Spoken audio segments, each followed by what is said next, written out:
Good morning, everybody. Welcome to Rhyme of the Times for the weekend in 31st of January 2026. Another fatal ICE intervention causes sad reflection and abjection.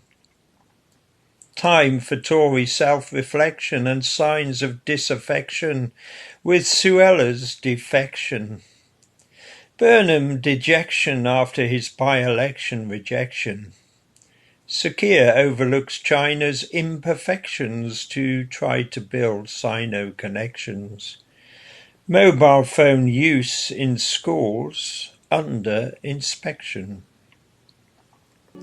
The Immigration and Customs Enforcement Agency, or ICE as it's called with increasing frequency, was formed in the US in March 2003 as a result of the 9/11 atrocity.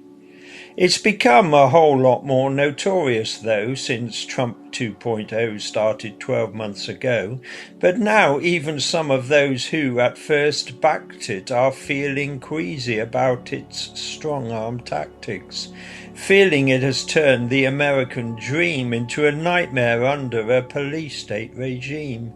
Too many innocents seized by the ICE team, using heavy-handedness in the extreme, indiscriminate and brutal it would seem, operating ultra vires many would deem.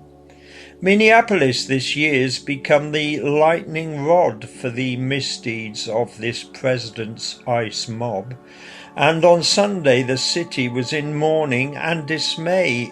An intensive care nurse had died the previous day. Alex Pretty was shot dead by Border Patrol guys working alongside the agents of ICE. 17 days ago, in the same city, Renee Nicole Good suffered the same fate as Pretty. Like Alex, Rennie was 37 years old. As it stands, no one's to blame, so we're told. On Sunday, Starmer, the self-harmer, was once more bringing more potential trouble to his door. Andy Burnham, 24 hours before, had beaten the 5 o'clock deadline for applying to stand in the by-election as the Labour candidate in Gorton and Denton. But the Labour executive stuck its oar in. Cue more party infighting. How boring. By 8 votes to 1, he'd been stopped by the exec, but Starmer was the one to get it in the neck. The PM was one of the 8 that didn't fancy the idea of Andy's candidacy. The reason given was, as everyone's aware, Burnham is still the Greater Manchester Mayor, and for Mancunians it is therefore only fair he remains loyal to those who voted him there. But many feel that Burnham was a shoe-in to replace the sick and disgraced Andrew Gwynn. But Burnham's success could be Sir Keir's ruin, so Keir ain't gonna make a call he ends up ruin. But many say he doesn't realise what he's doing by delaying trouble that will just keep on brewing. Burnham returning may get Keir's stomach churning, but it also gets the rumour mill turning.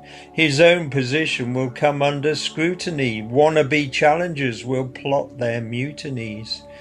But despite the potential for instability, many think candidates should be chosen on ability, following a simple philosophy in which the best players in the squad are put on the pitch. Ignore Andy's ambitions for the top post. Top talent in the cabinet is what Labour needs most.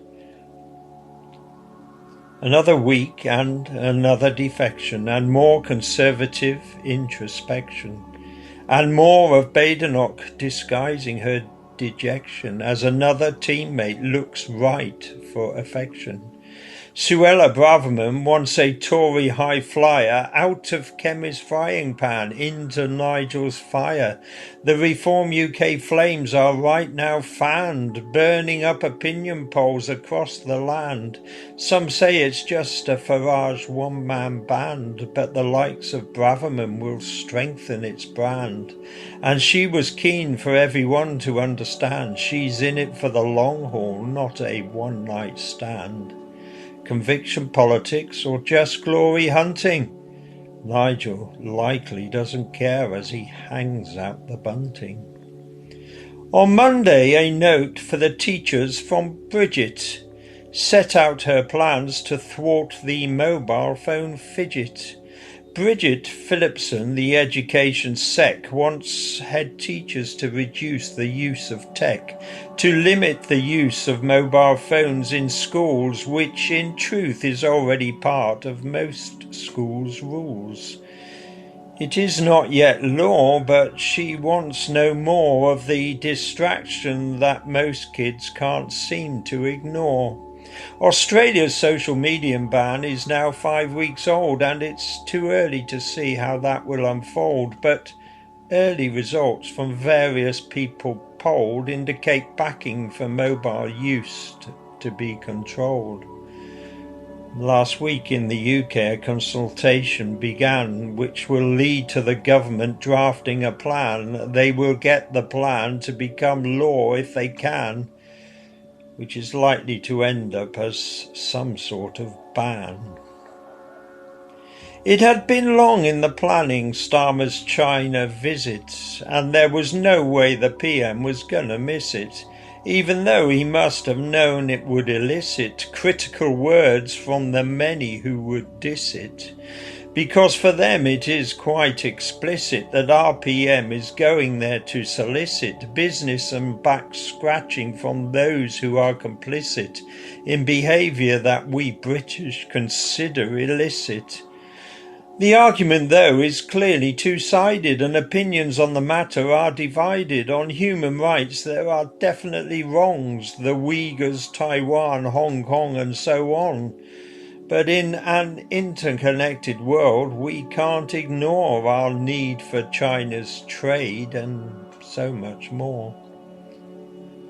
Finally, on Friday, more Epstein files were released. 3 million documents of seediness and sleaze, with the potential for scandal to be unleashed.